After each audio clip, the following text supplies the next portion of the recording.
Hello, everyone.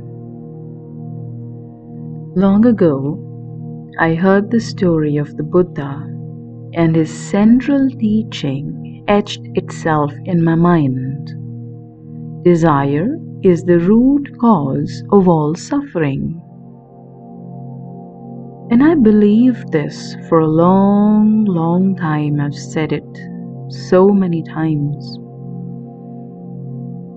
But I have a different take on this today. Quite the opposite, in fact.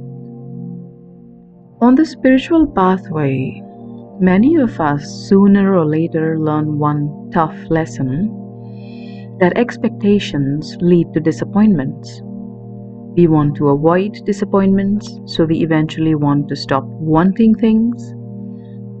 We want to eliminate the pain of a desire not being met. And here I want to present a less considered perspective, which is that it is not desire, but the lack of sufficient desire which is the root cause of misery. You see, you cannot eliminate desire. Desire is needed. Desire is what spurs action. Desire is what inspires creativity and problem solving and persistence.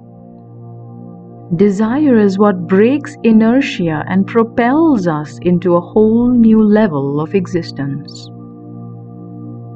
If your desire is strong enough, you will eventually get what you want. There are a few things that characterize desire. If you really want something, you are willing to face the consequences of that choice. If you really, truly desire something,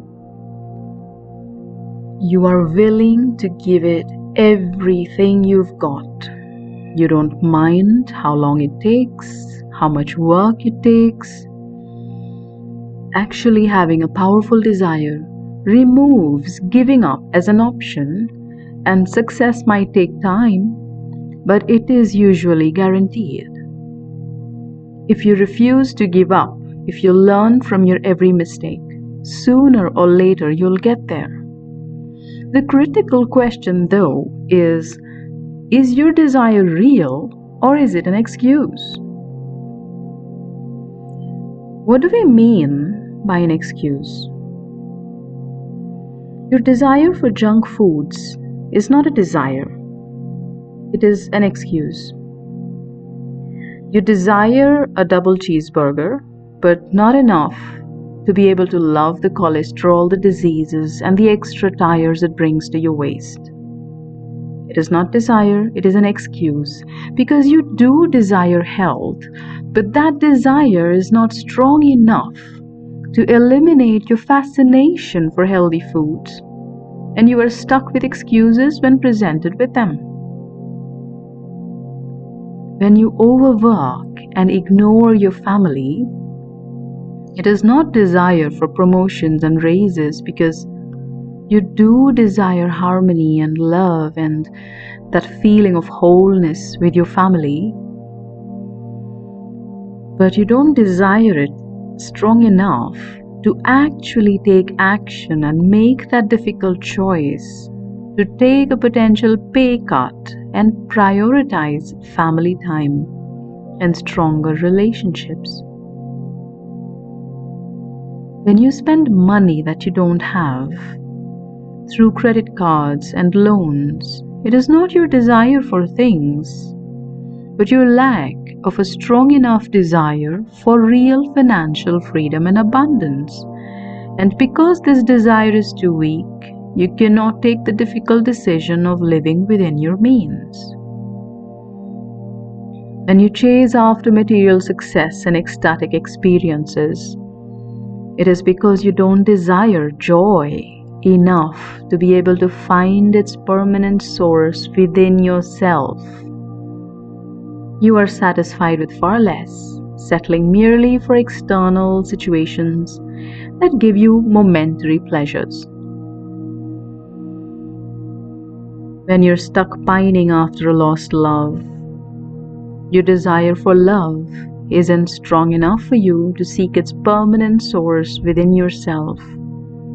So you're stuck with the excuse of chasing after a supposedly perfect love that actually left you with a perfectly broken heart and possibly a perfectly broken mind and life too.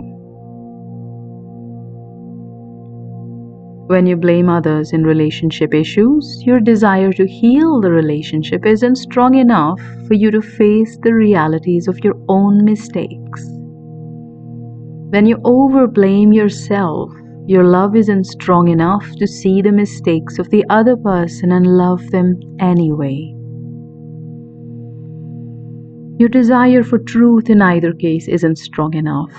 And usually that is the crux of the spiritual pathway as well. When we escape through temporary solutions like depending on objects, maybe crystals to feel better, binge shopping spiritual products and feeling that that wasn't really retail therapy, binging on course after course without actually assimilating anything.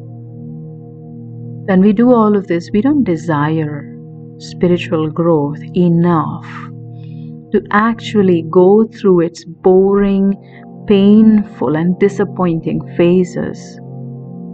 We are happy with the excuse of temporary spiritual highs. We're happy with the feeling of growing spiritually rather than actually growing.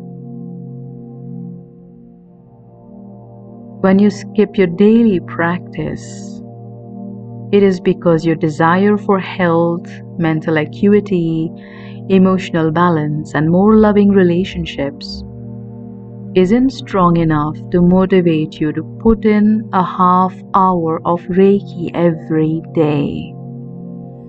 Other things have taken up time and space in your life. There isn't much room left for desire.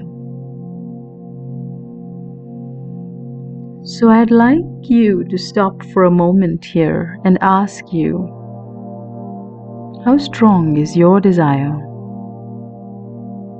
What do you want above all else?